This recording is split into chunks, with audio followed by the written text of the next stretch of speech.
नमस्ते, समीर ज्वेलरी वर्कसपले तपाईहरु माझमा एउटा सानो भिडियो लिएर आएको छ। सुनलाई कसरी प्युरिफाई गरेर फेरि एक नम्बर बनाउने त भन्ने कुरो सिकाइएको छ। भिडियोलाई अन्तिमसम्म हेरेर साथ दिनु होला र मन पर्यो भने विश्वकर्मा रिसर्च च्यानललाई सब्स्क्राइब गरी बेल आइटम दबाइदिनु होला र कमेन्ट बक्समा सुझावहरू छन् भने लेखिदिनुहोस्।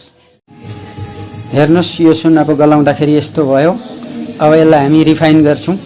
हेर्नुस्, रिफाइन गरेको, यसबाट रिफाइन गरेर हामी एक नम्बर एकदम काँचो सुन निकाल्छौं।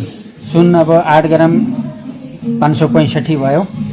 यसमा अब यति नै हामीले रिफाइन गर्दाखेरि यति नै बराबरको जस्ता हाल्नुपर्छ। अलिकति कम बेस भए पनि त्यत्रो कोही इफेक्ट त हुँदैन। अब यो भयो जस्ता 8 ग्राम 785 छ। अब जस्तामा र सुन मिलाउँदाखेरि 17 ग्राम 350 भयो।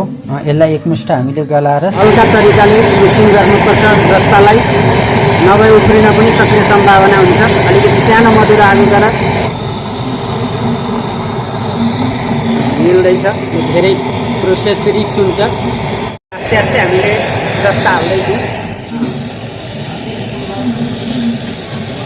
अलिकति नौसागर फेरि हाल्नुपर्छ, नभए उड्ने सम्भावना हुन्छ। हामीले यसलाई एकदम मिलाउनका लागि हल्लाई पुरा गलाउनुपर्छ।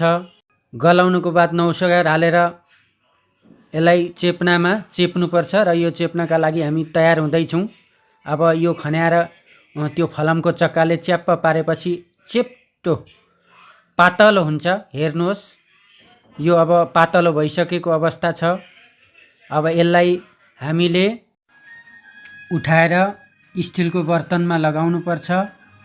यो स्टिलको बर्तनमा अब यो सबै पाप्रा पाप्रीहरू बटुलेर लगाइसक्यौँ। अब यसमा नाइट्रिक एसिड लगाउनु पर्छ। यो नाइट्रिक एसिड लगाएपछि आफै गजगज उम्लिन्छ। यो मिक्सिङ भएको हुनाले यो अरू धातु खाएको हो यसरी। अब हामीले यो अरू धातु खाएको हो यसरी। अब हामीले यसलाई पखाल्नुपर्छ राम्ररीसँगले। यो लगभग 3 चोटि जति हामीले सफा गरी धुनुपर्छ। जति धोयो त्यति राम्रो प्युरिफाई हुन्छ। यो पखालिसकेर फेरि पनि हामीले एसिड लगाएर फेरि यसरी नै उमाल्नु। हेर्नुस्, जति पनि खान्छ यहाँ गएको हुन्छ। अलिकति हामीले यो नौसागर पाउडर हालेपछि यहाँको सबै यो जति पनि यहाँ भएको यो खादहरू यसरी देखिन थाल्छ। यो हेर्नुहोस्, एउटा म्याजिक जस्तो लाग्छ तपाईहरुलाई। यो अघि हाम्रो हेर्नुहोस् पुरा गोल्डको ओजन चाहिँ 8 ग्राम 600 थियो। प्युरिफाई गरेर टस पाउडर बनायौँ।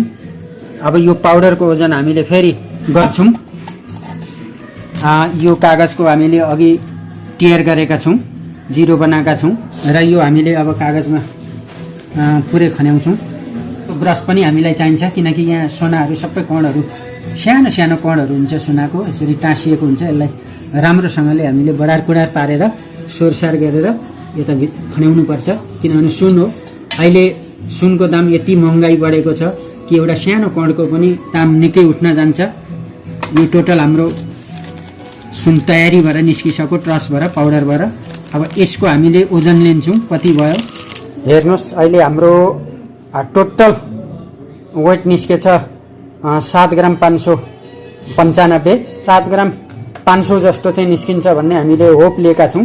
यसलाई फेरि हामीले गलाउनु पर्छ। यसलाई गलाउनका लागि यो स्वागा हो। यो स्वागा हामीले सानो मसिनो कण बनाएर हामीले यहाँ मिक्स गर्नुपर्छ, नभए यो गल्न सक्दैन। यो हामीले धेरै रिफाइन गर्दाखेरि ध्यान दिने कुराहरू नै यिनै हुन्। यसमा हामीले साधारण कुरोहरूमा ध्यान दिउन भने हाम्रो ठुलो लस लाग्ने सम्भावना हुन्छ। अहिले गोल्डको दाम भारी तवरले बढिराखेको छ। 100 मिली कम भयो भने पनि, 100 मिली घट्यो भने पनि हाम्रो 1600-1700 रुपियाँ चाहिँ घट्छ। यो हामीले ध्यान दिनुपर्छ अगाडि नै।